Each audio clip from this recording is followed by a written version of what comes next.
Lorsque Kumba pose les pieds en Nouvelle-Calédonie pour son premier Koh-Lanta en 2005, YouTube vient à peine de naître. Christelle se rend aux Philippines pour participer au jeu de TF1 en 2008. Instagram n'existe pas. À l'inverse, au moment où Clementine devient finaliste du programme en 2017, la NS étant sur Twitter. Sur ce même réseau social, on arrive Claude et Teira en Pierros pendant la saison du confinement. En 20 ans, l'émergence des réseaux sociaux a contribué au succès populaire de Koh-Lanta, mais elle a également creusé un fosse entre deux générations des aventuriers et des aventurières. C'est en tout cas ce que croient certains candidats et certaines candidates ayant participé au jeu de survie dans les années 2000. Il y a vraiment un décalage entre l'ancienne génération et la nouvelle génération des n'a pas la même approche de l'aventure, analyse Jade lors de la présentation de la saison à laquelle 20 minutes a la raison de la discorde.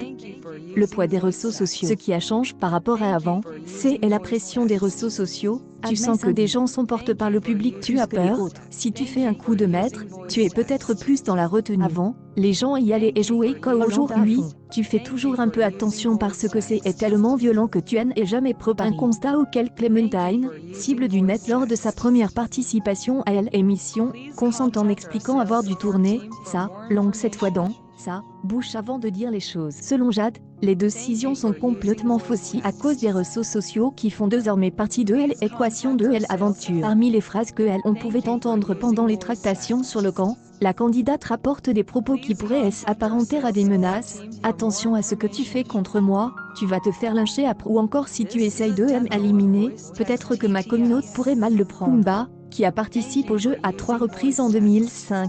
2010 et 2012, estime qu'Hélène n'a pas vécu le même Koh-Lanta qu'auparavant pendant le tournage de la légende. Même les stratégies ne sont pas sincères parce que certains font beaucoup attention à ce qu'ils disent, à ce qu'ils font, ils ne se mouillent pas, et je trouve ça dommage de ne pas assumer, regrette-t-elle. Sans donner de nom, Jade ajoute que c'était surtout les gros comptes qui prenaient en compte cet aspect-là en repartant. Pour une nouvelle saison, je me suis demandé si les décisions qui allaient être prises seront sincères et honnêtes et il n'y allait pas y avoir cette implication des réseaux sociaux, continue la candidate. C'est ce que je regrettais et ça et confirme quand je suis l'aventurière et pas comment elle a connu à l'époque, et je trouve ça dommage. Témoigne Jade qui confie avoir été psychologiquement affectée par cette aventure.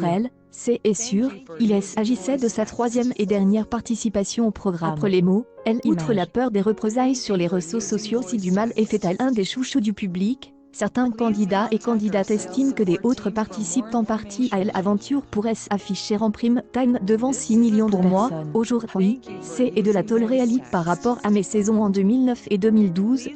Il y a beaucoup de personnalités show-off qui friment, donc c'est pour ça que Patrick dit que c'est de la télé-réalité. Il y a moins ce naturel de la personnalité. Tu es caste parce que tu as une personnalité comme celle-là et on attend de toi que tu sois comme ça et pas dans la retenue. Exclame Kumba à la suite de cette conversation. Les gens sont toujours en par exemple, quand Denis Brognard nous convoque aux épreuves et on doit attendre qu'il donne les consignes, il y a du pausing, c'est trop prononce, d'une chose qu'elle a remarqué et contre laquelle elle est insurgie pendant le tournage. Mais c'est quand que tu vas être normal, que tu vas être toi? Pourquoi tu fais ça?